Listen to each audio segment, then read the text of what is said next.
Hey, Course 1. This lesson we're reviewing mean, median, mode, and range, the measures of central tendency, solving different problems about them, and then extending our knowledge just a little bit with some questions like why don't we need this for this example, and things like that, and using a bar graph. But page 361 is all review. You've learned all that before. I'd recommend you go through it. I'm starting at 362. That doesn't mean you can't go back and look at that first. But let's use our knowledge about mean, median, mode, and range to answer example 1. The owner of a cafe was interested in the age of her customers to plan marketing. She collected data on the customer ages, and we have, looks like 10 ages in front of us. To make a line plot of this data, you see in letter A what that looks like. You draw basically a line, number line.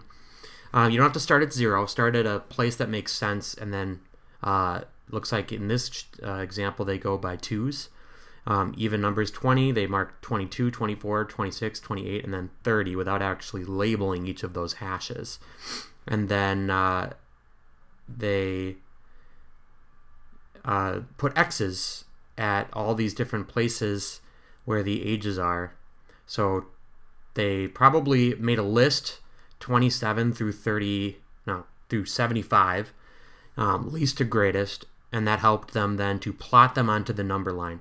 Then using that number line, it becomes easier to calculate things like the measures of central tendency. Now when we find mean, we're finding average. So you add up all the numbers, doesn't matter what order, and you divide by 10. They got 42.3 as the mean, or average age of customer. Median is the middle number. Now, since there is an even number, 10 number of numbers, the middle two numbers, 35 and 38, need to be averaged. So you have divide by 2 is 36 and 5/10 is the middle. Even though that's not a number in the list, we're going to call it the median. It didn't ask for well, it did. There is no number that occurs more frequently than the others. They're all different, so I guess we just don't have a mode. If you had two numbers that appeared the same number of times, different than the rest, like we had two 33s and two 31s, you would say both 33 and 31 because they're tied. But since all of these are only shown up once, we just say no mode.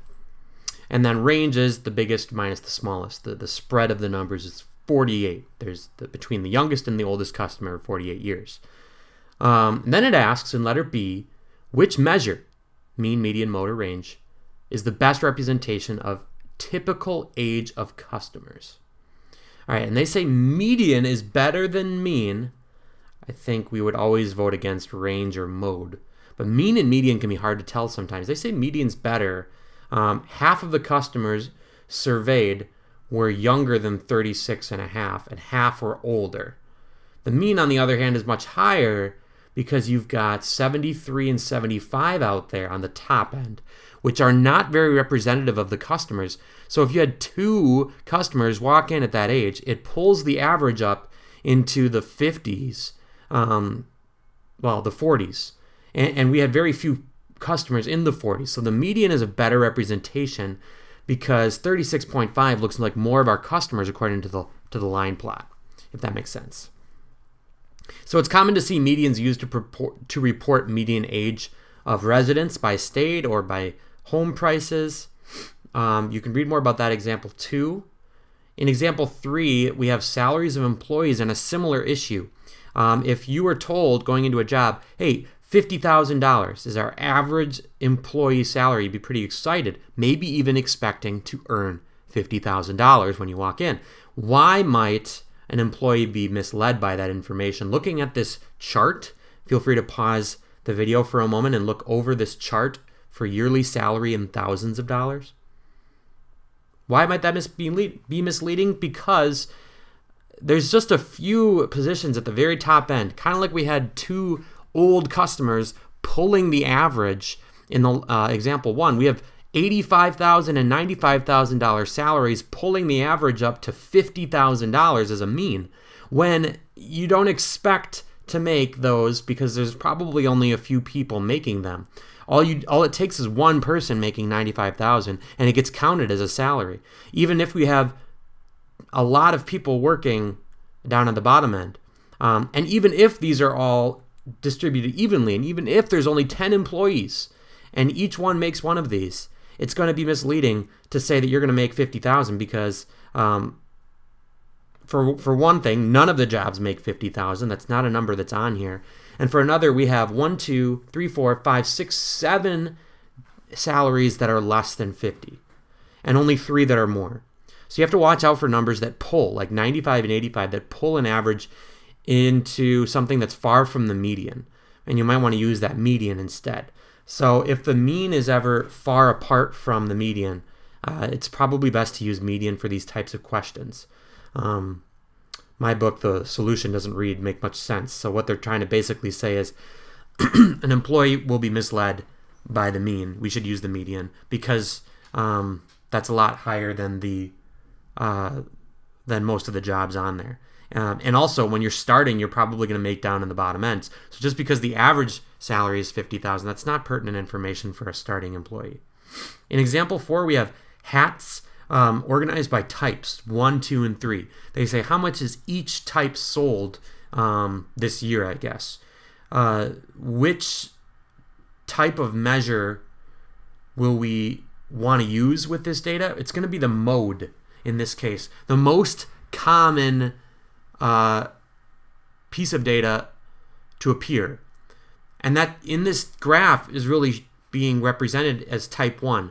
The number sold is type 1. Type 1 appears the most. It appears 10 times, whereas type 2 appears 4, and type 3 appears 7 times. Those are mode types of numbers. To find average, we would just pool all this together and divide by the total, which was like 720. That wouldn't be very useful information because it doesn't separate out the types. And median, I'd have to think for a moment how we would even find the median with this data. And that's because this is called qualitative data. It's types. It's not numbers, which is quantitative data. It's qualitative. It's descriptions and something beyond numbers. It's a type of hat. It's not a number like a grade or a percentage. So generally with qualitative data, a mode would be our most popular choice for data measures. So use this to complete all of the lesson practice A through F to show me you understand mean, median, mode and its use in problems that are real to life, like the amount of electricity in kilowatt hours used by one household each month of a year. So each month you have 420 kilowatt hours used in a house. A different house is 450. Or no, actually, this is all the same house. I'm guessing this is 12 different numbers. 1, 2, 3, 4, 5, 6, 7. Yeah, so 12 numbers, same house, different months. So maybe 420 kilowatt hours is January, 450 is February, and all the way to 480 in December. Plot that out on the number line plot that we were doing. Don't start at 0. Start at something like 400 and maybe go to 600. And jump every 20 or something like that. Make it usable. And then find the mean, median, mode, and range, the measures of central tendency. Tell me which one would be used for difference to most and least. That's pretty easy. And then D, E, and F have us choosing which would you choose to compute total amount of electricity used in the year.